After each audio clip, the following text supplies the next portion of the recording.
December 9 అని చెప్పమన్నది మనం కాదు, అడిగింది మీరు కాదు, చెప్పింది రేవంత్ రెడ్డి, చెప్పింది రాహుల్ గాంధీ, చెప్పి మాట తప్పింది వాళ్ళు. 9 నెలలు మోసం చేస్తున్నది వాళ్ళు. మనం ప్రభుత్వాన్ని డిమాండ్ చేయవలసిన అవసరం ఉన్నది. 2 లక్షల వరకు ఎలాంటి కొర్రీలు లేకుండా, ఎలాంటి ఆంక్షలు లేకుండా, ఎలాంటి షరతులు లేకుండా, ఎలాంటి కట్టింగులు లేకుండా, ఎటువంటి డ్రామాలు లేకుండా మీరు 2 లక్షల వరకు రుణమాఫీ చెయ్యవలసిందే, మిత్తి కూడా మీరే కట్టవలసిందే అనే మాట రాష్ట్ర రైతులందరికీ కూడా నేను విజ్ఞప్తి చేస్తా ఉన్నా.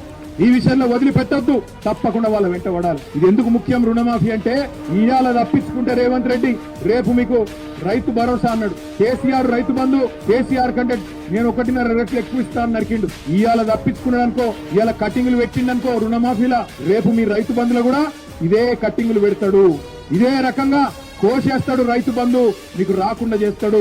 వ్యాధి పెట్టుకోమని చెప్పి నేను మీ అందరిని కోరుతా ఉన్నా. ఇవాళ మీరు ఇడిచిపెడితే, ఇవాళ మీరు అయ్యో